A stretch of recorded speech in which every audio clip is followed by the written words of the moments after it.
Hai teman-teman yang ada di rumah, perkenalkan nama saya Vinka Diva Pertiwi dari kelas PAI 2 2018 Fakultas Ilmu Tarbiyah dan Keguruan Program Studi Pendidikan Agama Islam Universitas Islam Negeri Raden Fatah Palembang.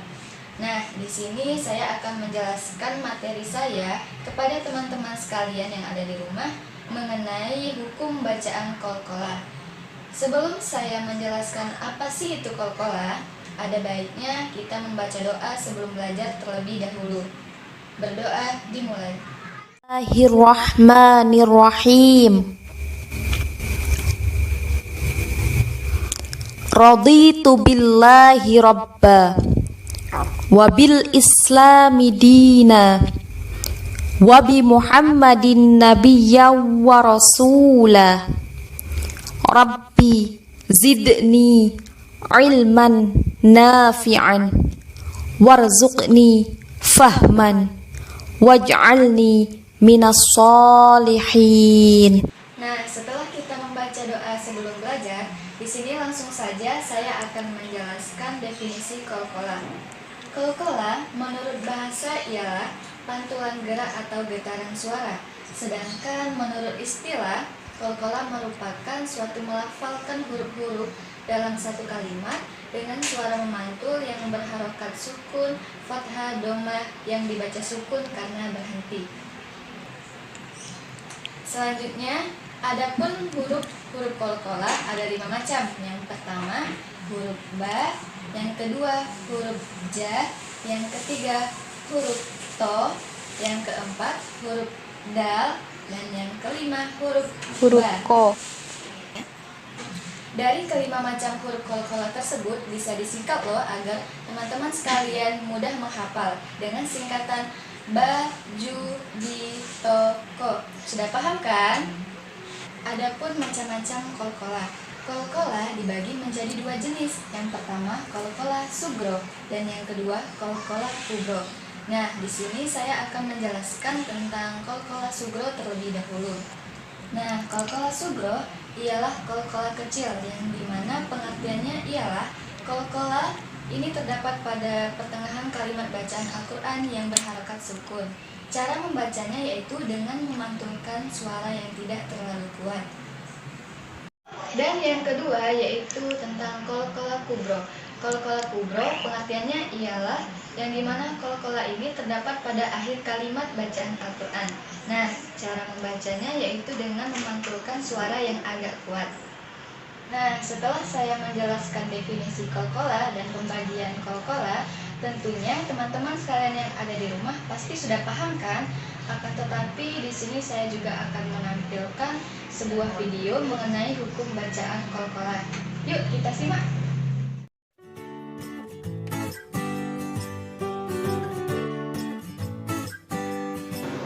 Assalamualaikum. Cuba teka, apakah hukum tajwid yang kita akan pelajari pada hari ini? Tajuknya qalqalah is awesome. Tapi qalqalah itu apa ya? Qalqalah ialah detakan suara ketika menyebut kalimah yang mengandungi huruf qalqalah.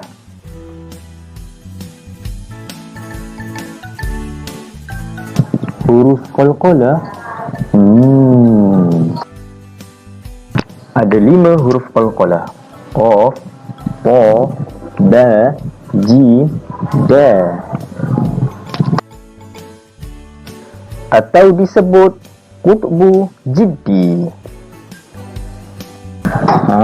Jenis qalqalah ada 2, qalqalah sughra dan qalqalah kubra. Apa tu? Siapa tahu apakah itu qalqalah sughra dan qalqalah kubra? Qalqalah sughra ialah detakan perlahan yang berlaku ketika menyebut kalimah yang mengandungi huruf qalqalah yang bertanda sukun di tengah kalimah yang dibaca ketika wasal. Contoh bacaan aqbil, syapara, sabaha. Seterusnya, qalqalah kubra ialah detakan kuat apabila menyebut kalimah yang mengandungi huruf qalqalah yang berbaris di akhir kalimah yang dibaca ketika waqaf. Contoh bacaan ahad, khalaq, waqab, buruj. Sekarang murid-murid sudah faham. Jadi kesimpulannya, qalqalah kubra detakan suara lebih kuat daripada detakan suara qalqalah sughra. Wah, tepat sekali. Alhamdulillah, sampai di sini sahaja sesi pembelajaran kita pada hari ini. Jangan lupa untuk sentiasa mendalami ilmu Al-Quran ya. Ingat, sebaik-baik kalian ialah orang yang belajar Al-Quran dan mengajarkannya. Nah, setelah teman-teman sekalian sudah melihat video yang sebelumnya, di samping saya ini ada 10 potongan ayat yang dimana nanti saya akan juga menyampaikan kepada teman-teman sekalian untuk membedakan mana qalqalah kubro dan mana qalqalah sugro. Nah, sebelum kita membedakan mana qalqalah kubro dan qalqalah sugro, ada baiknya kita mengulangi ada beberapa macam sih huruf qalqalah. Yuk kita simak. Yang pertama huruf qaf, to, ba, jim, dal. Nah, jadi ada 5 huruf qalqalah yang bisa disingkat juga dengan cara baju di toko. Baiklah, potongan ayat yang pertama yaitu dengan potongan ayat yang dibaca rozak. Nah, di sini ada huruf qalqalah berada di tengah-tengah kalimat bacaan ayat Al-Quran yang berharokat sukun. Ayo teman-teman, tadi sudah paham kan yang mana qalqalah kubro dan yang mana qalqalah sugro? Yang berada di tengah-tengah kalimat bacaan ayat Al-Quran itu bisa disebut dengan qalqalah sugro.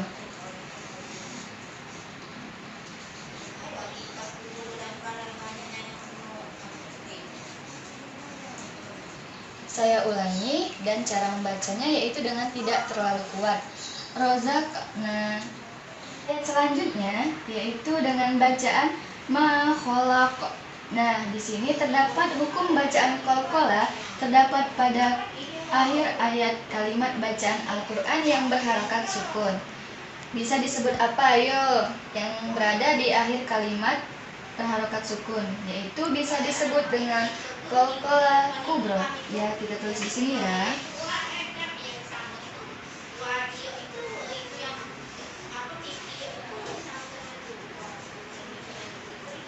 Saya ulangi lagi, cara membaca huruf qalqalah kubro yaitu dengan memantulkan suara dengan terlalu kuat, yang mana dibaca ma khalaq.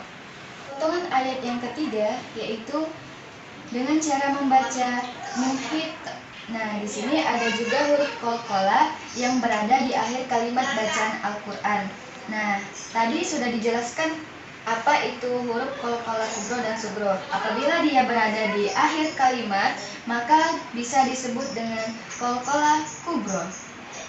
Ya, kita tulis di sini.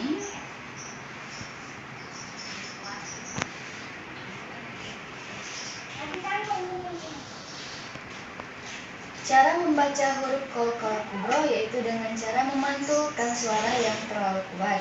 Potongan ayat keempat yaitu dengan bacaan yad'un. Nah, di sini ada huruf qalqalah berada di tengah-tengah kalimat. Apabila huruf qalqalah berada di tengah kalimat, bisa disebut dengan qalqalah sugro. Ya, kita tulis di sini.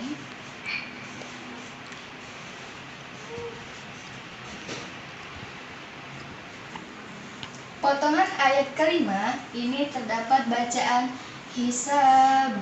Nah, di sini ada huruf qalqalah terdapat pada akhir kalimat yang berharokat sukun. Apabila huruf qalqalah berada di akhir kalimat, maka disebut dengan qalqalah kubro. Dan kita tulis di sini.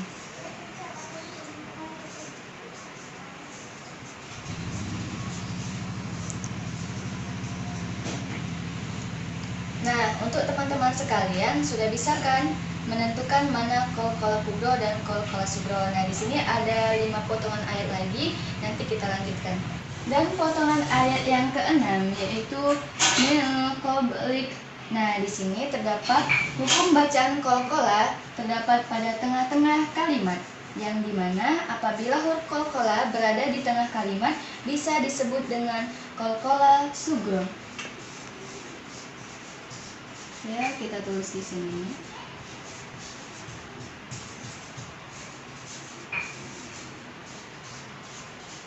Potongan ayat yang ketujuh yaitu dengan melafazkan mujrimun. Nah, di sini ada juga huruf qalqalah berada di tengah-tengah kalimat yang bisa disebut dengan qalqalah sugro.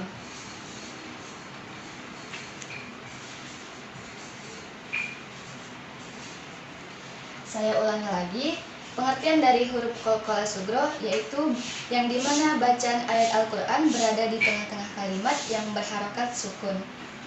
Dan potongan ayat yang ke-8 bisa dilafazkan dengan yadkhulun. Nah, di sini juga ada potongan huruf qalqalah yang berada di tengah-tengah kalimat. Jadi, apabila huruf qalqalah yang berada di tengah kalimat bisa disebut dengan qalqalah sugro.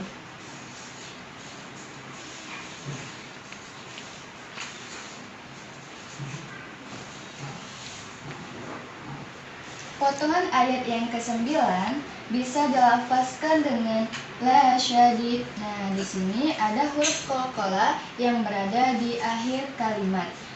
Apabila huruf qalqalah berada di akhir kalimat, maka bisa disebut dengan huruf qalqalah kubro. Dan kita tulis di sini. Kubro.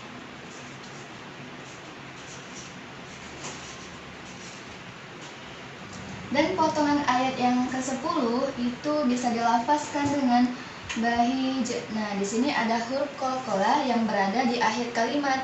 Apabila huruf qalqalah yang berada di akhir kalimat berharokat sukun, maka bisa disebut dengan qalqalah kubro. Ya, kita tulis di sini.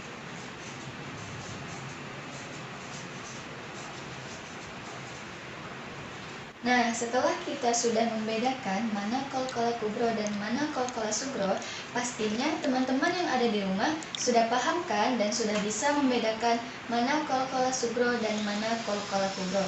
Nah, sebelum menutup materi pada video kali ini, alangkah baiknya kita berdoa sesudah belajar terlebih dahulu. Berdoa dimulai. Allahumma inni istaudi'uka ma 'allamtanihi fardudhu ilayya 'inda hajati wa la tansanihi ya rabbal alamin. Baiklah, sebelum saya mengakhiri cuplikan video pada kali ini, saya ada sedikit motivasi untuk teman-teman sekalian yang ada di rumah, khususnya diri saya sendiri. Mari kita membaca Al-Quran dan mari juga kita mempelajari ilmu tajwidnya. Apabila kita membaca Al-Quran, maka insya Allah kita akan mendapatkan berkah dan rahmat dari Allah Subhanahu wa Ta'ala. Dan apabila kita menjadikan Al-Quran sebagai panduan ilmu kita, niscaya kita tidak akan kehilangan arah. Nah, khususnya pada posisi sekarang ini kita disuruh tetap untuk stay at home. Maka dari itu, luangkanlah sedikit waktu kita untuk membaca Al-Quran dengan giat. Mungkin itu saja pesan dari saya ataupun motivasi dari saya. Saya Vinka Diva Pertiwi. Apabila ada salah kata, saya mohon maaf. Kepada Allah saya mohon ampun. Saya akhiri. Wassalamualaikum warahmatullahi wabarakatuh.